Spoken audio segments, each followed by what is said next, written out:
Prodhimi i kulturave bujqësore me farat autoktone në Shqipëri sfidohet çdo ditë më shumë në fakt nga varietetet e reja të huaja. Ndërkohë nga ana tjetër, edhe pse në këto tregje mbizotërojnë këto varietete, konsumatorët shprehen gjithmonë të pakënaqur e veçanërisht i krahasojnë me atë shijen e dikurshme të frutave dhe perimeve shqiptare. Ndaj dhe kohët e fundit po bëhen disa përpjekje për të rifutur farat autoktone në sektorin privat, përfshirë këtu fermerë dhe biznese të agroturizmit. Do të flasim për këtë temë në detaje, por edhe në mënyrë të përgjithshme për të kuptuar konkretisht për këtë projekt, por jo vetëm në studio. Kam kënaqësinë këtë mëngjes të kem zonjën Valbona Hobdari, drejtore e Institutit të Resurseve Gjenetike të Bimëve, pjesë e Universitetit Bujqësor të Tiranës. Ju falenderoj, kënaqësi që na jeni bashkuar këtë mëngjes për të folur besoj për këtë temë, dhe ju besoj ju pyesin shumë në përditshmëri, sepse është diçka që na prek në jetën tonë të përditshme. Bashkë me ne është edhe zonja Sofiola Kotelli, drejtuese e komponentit të turizmit GIZ Shqipëri. Faleminderit, kënaqësi gjithmonë Sofiola për të folur kësaj here për farat autoktone. Bashkë me ne në linjë të drejtë për drejtë është edhe Alban Shakalli, fermer dhe prodhues i varieteteve autoktone. Alban, faleminderit, kënaqësi që je me mua. Përshëndetje, faleminderit për ftesën. Ndjehet edhe ajo, le të themi, atmosfera e natyrës nga Mamurasi që do ta zhvillojmë këtë bisedë. Në fakt, Alban, do doja ta nisnim bashkë, duke qenë se ti je edhe fermeri i parë në Shqipëri që ka nisur regjistrimin zyrtar dhe tregtimin e farave dhe fidanëve. Si nisi e gjitha kjo? Në fakt, unë kam disa vite që kam vazhduar të koleksionoj kultivar vendas, por këtë vit, falë mbështetjes së GIZ-it dhe bashkëpunimit me Institutin e Resurseve Gjenetike, kemi realizuar këtë mini projekt. Në fakt, jemi në hapat fillestar dhe është shumë interesante se sapo kemi filluar të pjekën frutat e para, domethënë ato që do jenë për trashëgimimin e farës në vitet në vazhdim. Dhe është një projekt shumë emocionues në fakt.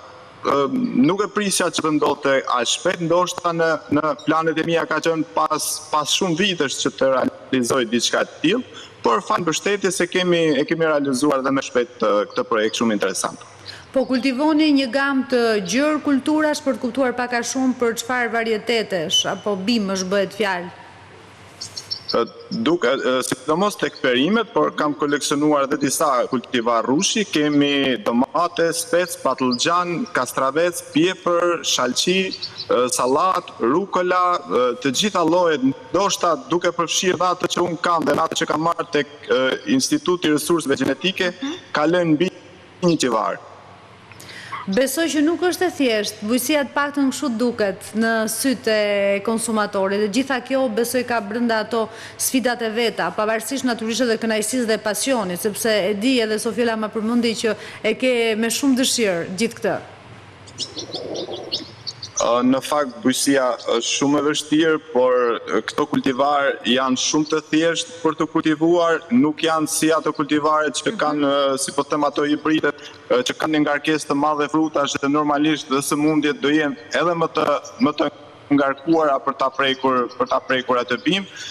Këto janë shumë rezistente ndaj ujit, janë shumë rezistente ndaj terreneve toksore, klimatike, por kanë diçka ndryshe nga të tjera që ndoshta japin një farë prodhimi edhe më të vogël, por duke e krahasuar me ato shpenzimet që ti mund të bësh për inputet bujqësore, besoj që dhe me këto ja vlen, plus që ne fitojmë diçka shumë interesante, fitojmë shijen dhe fitojmë disa minerale që nuk mund t'i prodhojë një kultivar tjetër. Janë të pazëvendësueshme. Megjithatë, në aspektin e klimës edhe territorit, si e shikon Mamurasin, le të themi, si zonë tërësi, është e përshtatshme për këto varietete autoktone, sepse ka ndryshuar dhe ky aspekt, do duhet ta themi, dhe ndoshta edhe mënyra e trajtimit kërkon disi, ndoshta një formë pak më ndryshe se në ato kohë. Në fakt, këtu jemi si një zonë që nuk prekim me shumë nga ndryshimet e klimës. Këtu kam domate nga gjitha vendet e Shqipërisë, nga gjitha qarqet. Kemi domaten në Korçës që është përshtatur shumë mirë, në fakt nuk e prisja që ta të jaqë. Kemi domaten e Shalës, dhe ajo është fantastike dhe këtu ka rritur të përshtatet, sepse kemi mbjell edhe më herë. kemi këto të zonës fushore që të zonës time e Bilës Tumpa është fiks e zonës time është domatja e Lezhës, është autoktone e Lezhës. Kemi disa të tjera që normalisht dhe speci laknasit, ne nuk është se jemi lak nga Tirana, jemi shumë afër, të gjitha janë përshtatur. Nuk është se kemi ndonjë të gjitha normalisht edhe besoj edhe në zonën e origjinës nga kanë ardhur këto përshtaten shumë herë më mirë. Do nuk ka probleme në lidhjen e. Do të rikthejmë sërish tek ty Alban për ta vijuar bisedën në studio bashkë Sofiola për të kuptuar pak më shumë për projektin, si është i përqendruar, si është i fokusuar, është vetëm Albani i përfshirë apo ka edhe fermerë të tjerë të zonës, por jo vetëm. Iva dhe një faleminderit sepse realisht juve ju jepni zë temave që janë të rëndësishme për të njohur në mbar publikun shqiptar.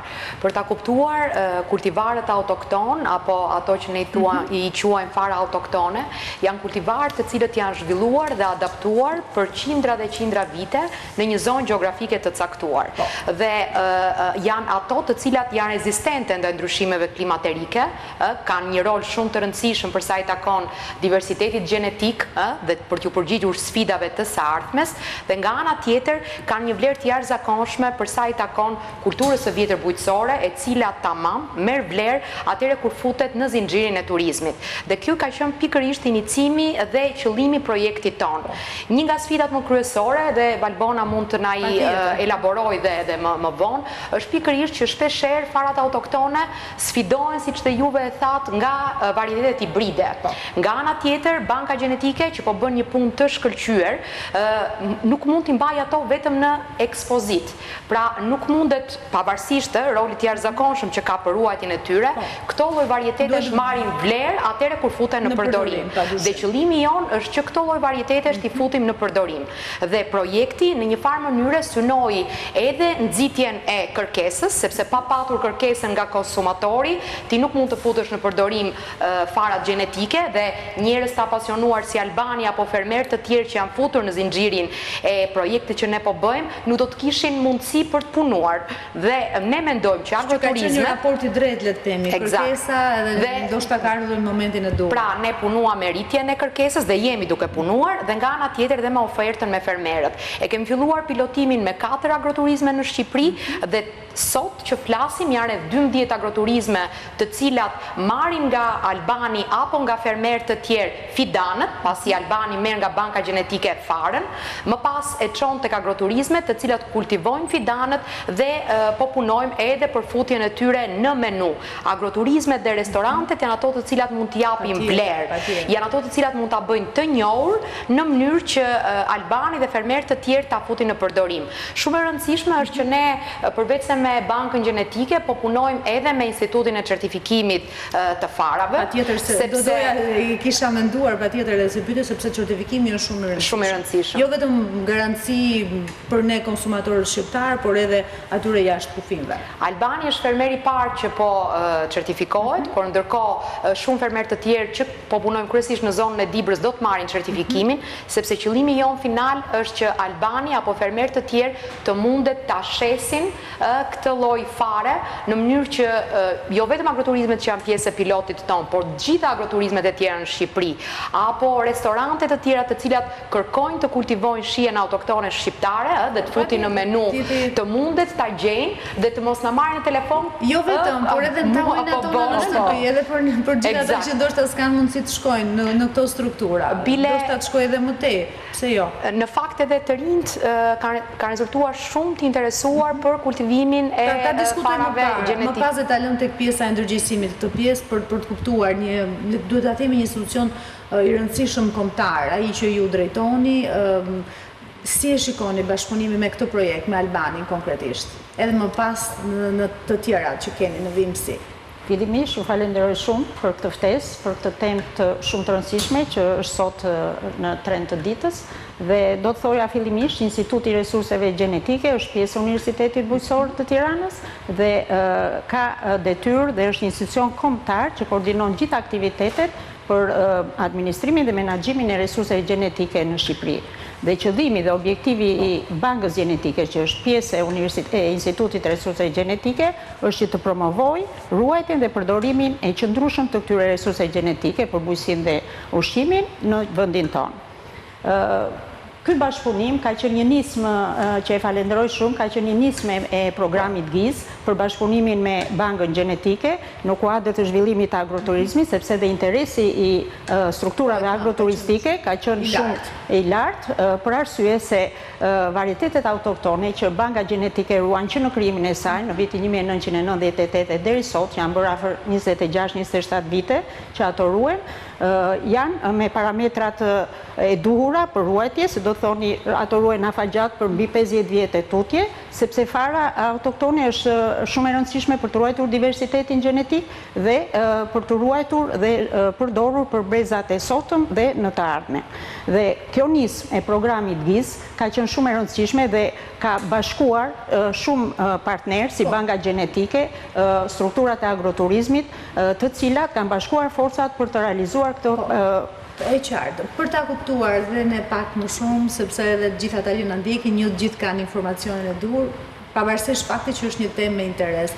Cilat janë farat autoktone më të vjetra shqiptare? Po, Banka Gjenetike në gjithë gamën e saj ka rreth 50% të farave i ka autoktone. Dhe farat më të vjetra mund të quajnë farat e grurit, të misrit, të disa bimëve bishtajore, siç janë fasulja, bizelja dhe disa perimeve, domate, spece të tjera. Në cilat zona apo janë të përcaktuar? Zonat janë të ndryshme për arsye se dhe vetë origjina e futjes së këtyre në Shqipëri, në Bankën Gjenetike, këto kanë ardhur nga institutet kërkimore shkencore, janë depozituar në fillim të krijimit të bankës, në Banka Gjenetike, dhe atje është bërë një punë kërkimore shkencore, si në Institutin e Perim Patateve, si në stacionet që kanë qenë në Korç, në Vlorë, Instituti i Pemtarisë, të gjitha këto i kanë depozituar farat e tyre dhe origjina e tyre bazohet në bazë të një dokumentacioni që ato kanë pasur në një databazë të caktuar të pasaportës që ato kanë të dhënave dhe në bazë të publikimeve që kanë bërë kërkues të ndryshëm në vite të ndryshme.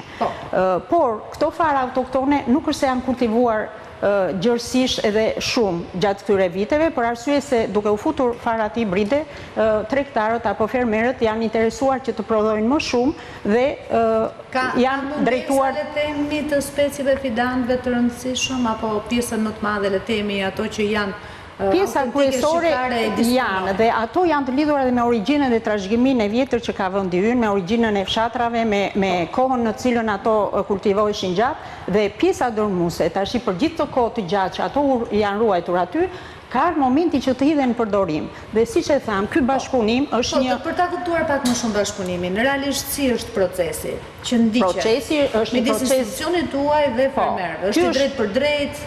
Ky është një proces zinxhir dhe një bashkëpunim në një nivel shumë të lartë, bashkëpunimi në këtë moment, për arsye se jemi në mes të procesit të këtij zhvillimi dhe është krijuar një linjë e prodhimit të fidaneve nga fermeri, siç e thatë ju, Alban Çakalli, i cili ka përqendruar gjithë farat që ne kemi dhënë, rreth mbi 20 lloje, mbi 60 varietete të ndryshme, të gjithë perimeve për dy zona, për zonën e Tiranës janë 5-6 agroturizme dhe për zonën e Dibrës janë edhe aty 6 agroturizme, të cilët janë shumë të interesuar për t'i përdorur dhe për t'i hedhur në përdorim. Pjesa e monitorimit më pas, është pjesë e institucionit tuaj sërish? Po, kjo është një marrëveshje që ne kemi bërë midis gjithë aktorëve, ne ndjekim të dy palët të monitorim.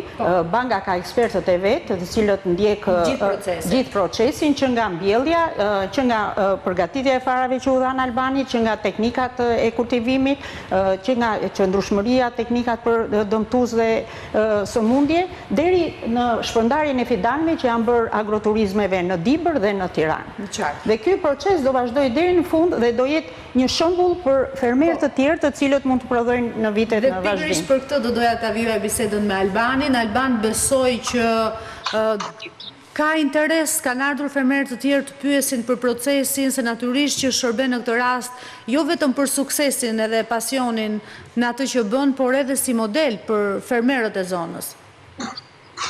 Në fakt jem realist, janë fermerë në fakt të vegjël ata që janë të interesuar, ndërsa këta fermerë që merren zakonisht me eksporte të perimeve nuk janë fare të interesuar, sepse ju intereson sasia dhe nuk e shikojnë këtë gjë, ndërsa fermerët të vegjël që gjithsesi ne për këtë jemi këtu për t'i treguar që fermerët që kanë një farë klientele dhe duan të shesin në tregje lokale, që shesin vetë dhe kanë ato kontaktet e ndoshta me persona të njohur janë të interesuar, kanë ardhur, janë pak skeptik sepse kanë frikë se si mund të shkojë ecuria e këtyre, kanë marrë jo një sasi të madhe, po zvogla nga të gjitha llojet.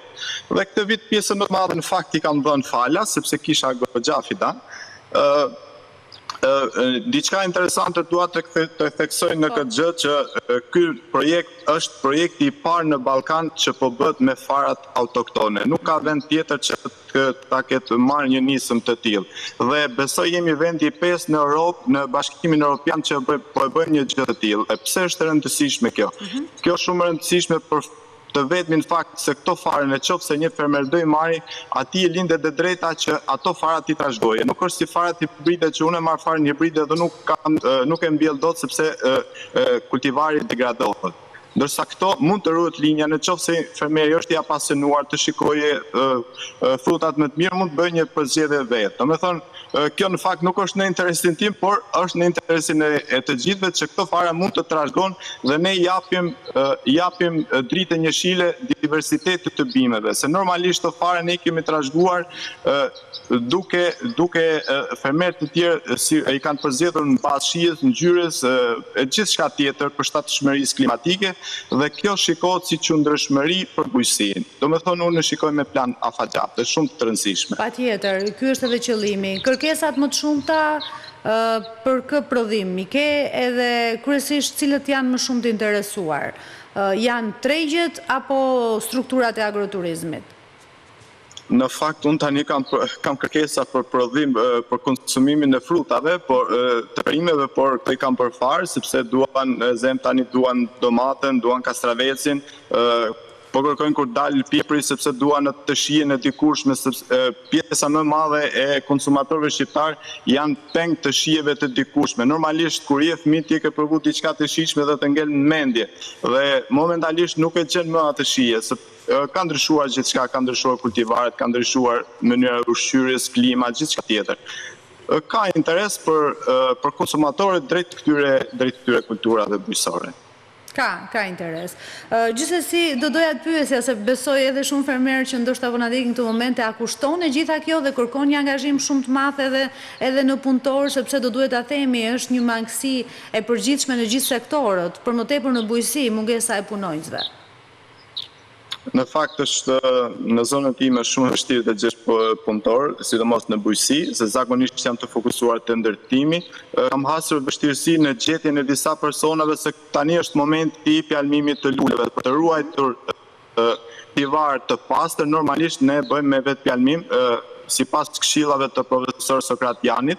E vlerësoj shumë ndihmën e tij, është fantastik në atë që bën dhe në atë që di, dhe nuk kam gjetur një person sepse është një punë shumë delikate. Domethënë marrim atë lulën mashkullore, marrim polenin nga lulja mashkullore dhe e pjalmojmë lulën femërore, pastaj e izolojmë dhe nga izolim që bëjmë do rrjedhi kultivari pa ndërhyrje, pa kryqëzuar me kultivare të tjerë. Domethënë ne ruajmë pastërtinë gjenetike të popullatave të kultivareve vendas. Dhe kjo është ajo që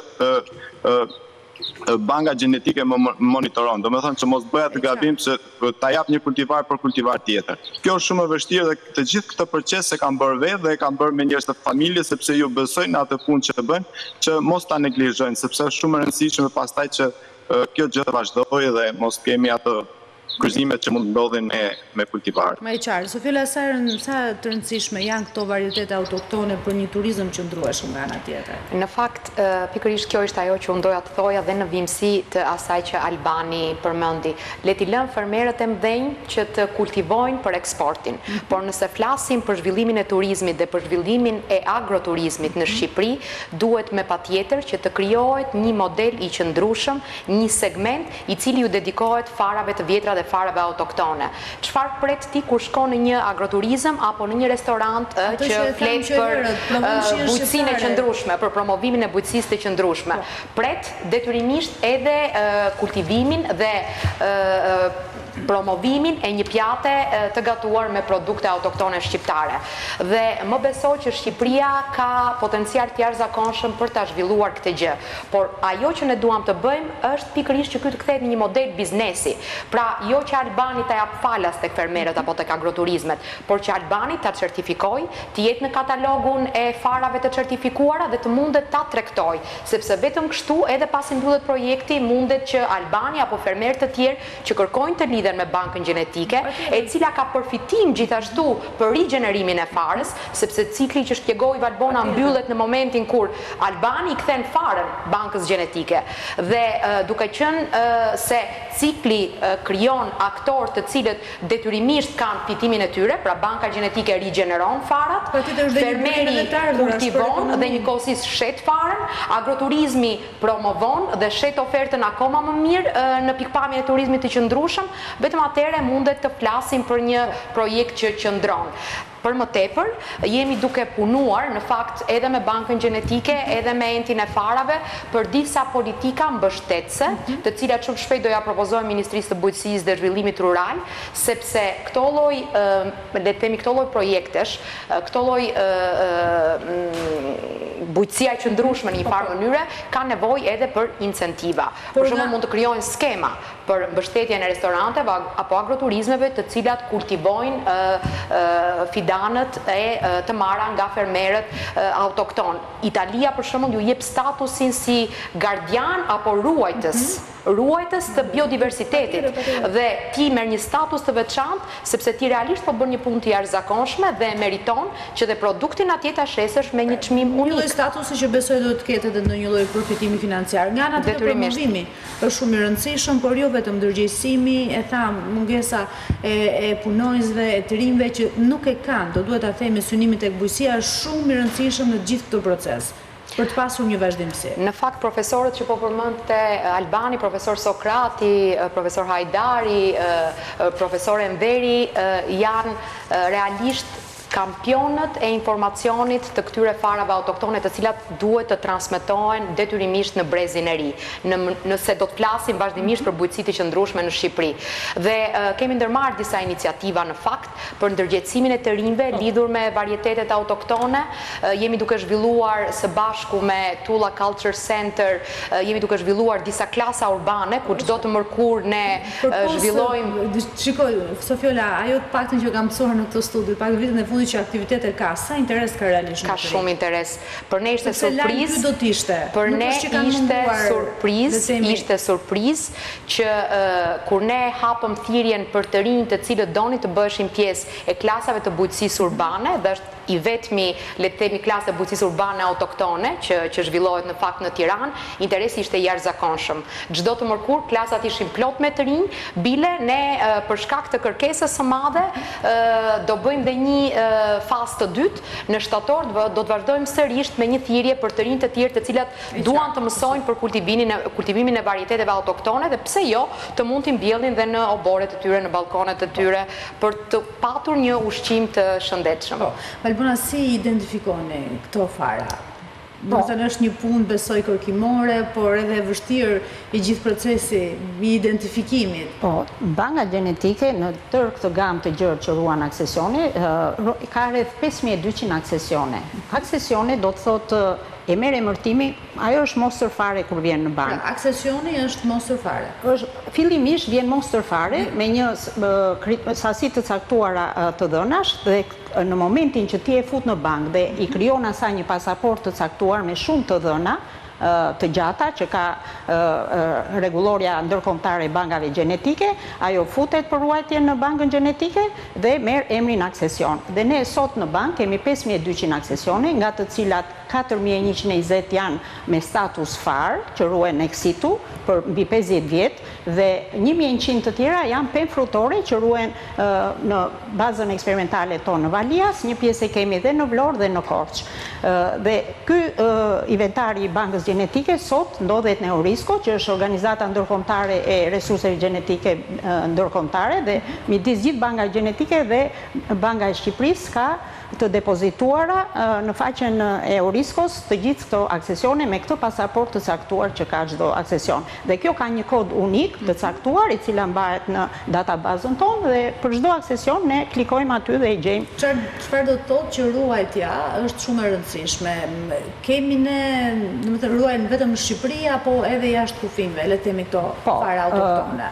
Sot, nëpërmjet një organizate PAP shumë të rëndësishme ndërkombëtare, Crop Trust, e cila po mbështet gjithë bankat gjenetike kudo në botë, për ruajtjen e sigurt të dubluara të farave, dhe kjo na ka mbështetur ne në këto 3 vitet e fundit për rigjenerimin dhe dublimin e këtyre farave, dhe janë shtruar sot në Svalbard në kasaportën globale të ruajtjes farave në Norvegji, rreth 1900 aksesione, afërsisht gjysma e mostrave aksesione që ne kemi në bank, ose 50% e tyre.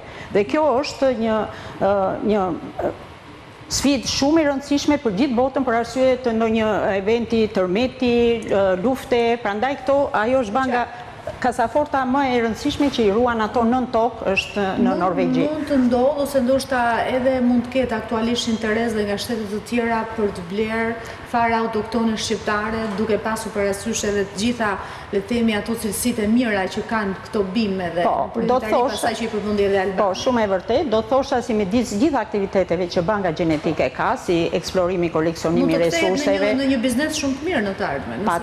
Patjetër se ka ardhe momenti që ruaj, në vërtet i monitorojmë për aftësitë e tyre integruese të testit. Patjetër, tani kjo është një nismë shumë e mirë për agroturizmin dhe duhet hedhur në përdorim, dhe sfida më e madhe dhe më e rëndësishme është kjo që dhe Albani dhe shumë fermerë të tjerë që do prodhojnë në të ardhmen, është një agreement se banka gjenetike jep falas këto për momentin, dhe agreement që përfaqëson midis këtyre kërkuesve ose fermerëve ose agroturizmeve që do i marrin për përdorim, është që ato ta kthejnë një sasi, për arsye që kjo mos u mbasi për vite të ruhet e trashëgohet në kushtet që ka banka gjenetike. E qartë. Dhe Iva, nëse më lejon ta plotësoj, pikërisht ne po synojmë përmes ndërgjegjësimit, promovimit të rritim kërkesën. Jo vetëm agroturizmet, të cilët siç thash e kanë dhe për mision për ta ruajtur, por edhe restorantet. Po punojmë me 2 restorante konkrete në Tiranë për futjen në menu të pjatave të bazuara nga varietetet autoktone. Po punojmë me klasat e gatimit, ti merr një eksperiencë turistike, nifesh edhe me varietetin autokton dhe më pas me gatimin deri në realizimin e pjatës. Sa më shumë të rritet kërkesa dhe të futen në zinxhirin e turizmit, aq më tepër do të rritet edhe nga ana tjetër interesi për të bashkëpunuar me bankën gjenetike dhe për të rigjeneruar farat që disponon banka gjenetike shqiptare. Unë mendoj e gjithë procesit. Po, ky promovim është shumë i rëndësishëm për arsye se fillimisht kur është krijuar banka, mua më vinin aty, po e them si batut, të vinin njerëz dhe kërkonin a ka punë për ekonomiste, se kujtonin banka gjenetike dhe nuk e kishin shumë ide. Në vite është thënë se ç'është banka, por tani ka ardhur momenti që ato të dinë se nuk mund të japësh fara me një telefon, më thon, a ka vit më sa far kështu far, ashtu nuk mund të zhvillohet promovimi i agroturizmit. Ndoshta shkurtimisht, si mund një fermer që po na dëgjon këtu momente për herë të parë, si mund të vi deri te ky proces i Albanit? Ndoshta jo, po konkretisht ky promovim, ky zhvillim i këtij programi është shumë i suksesshëm, se po, patjetër vjen në bankën gjenetike, ka një sër procedurash, dokumentash që ai bën, kriteret që janë në çdo. Dhe në fakt duhet paraqitet edhe qëllimi që ai ka. Se konkretisht kjo nis me programit GIS, bravo. Kjo nis me programit GIS, ishte nis me tyre, ishte nis me tyre që vendosën që këto të prodhohen nga fermeri dhe të shpërndahen në agroturizëm. Le të themi një shembull që mund të shërbejë për gjithë fermerët, jo vetëm Mamuras apo jo Alban, por edhe në zona të tjera. Sa hektar tokë në dispozicion, edhe sa i rëndësishëm është certifikimi i gjithë punës? Në fakt, këtu, si kam të pamin mbrapa, janë rreth 2 lym me kultivar autokton, kam dhe 3 të tjera përsëri me të njëjtit kultivar që kam diku 200 metër më larg nga këtu.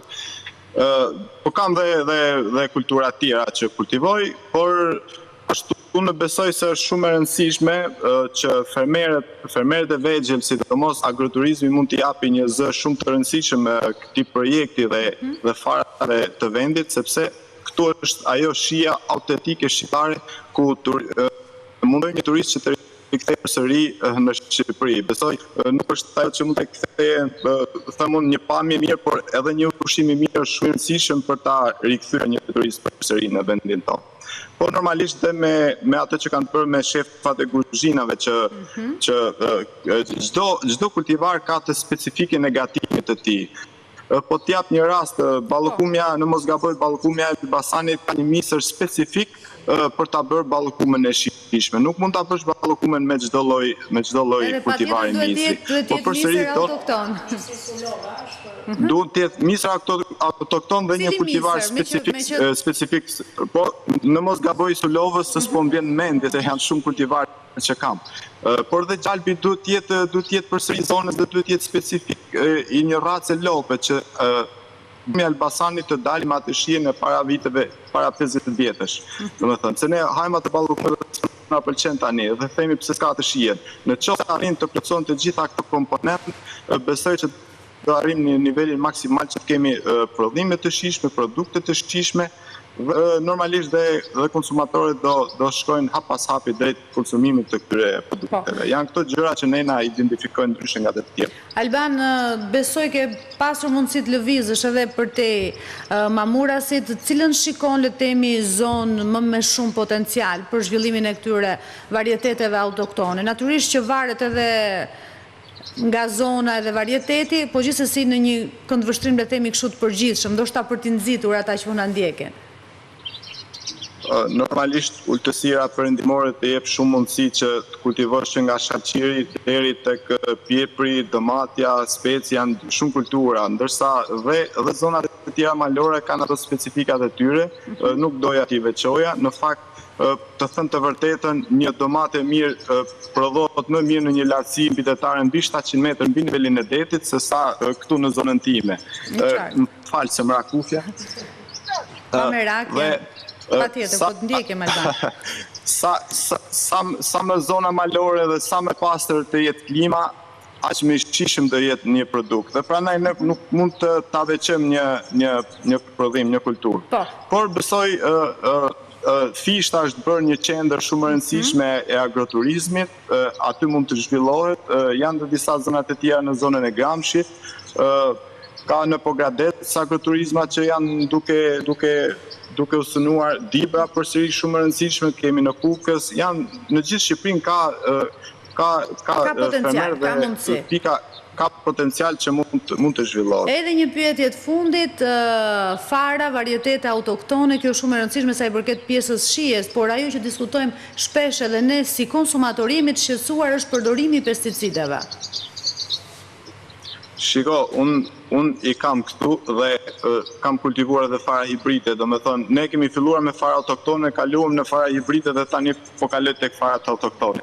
Dhe dua të them me bindjen e plotë, se në qoftë se duam të kursejmë, do me thonë, të mos përdorim pesticide në mënyrë siç përdoren tek farat hibride, këtu niveli është shumë herë më i ulët. Ka rast, ka vitet që nuk mund të përdorësh fare pesticide.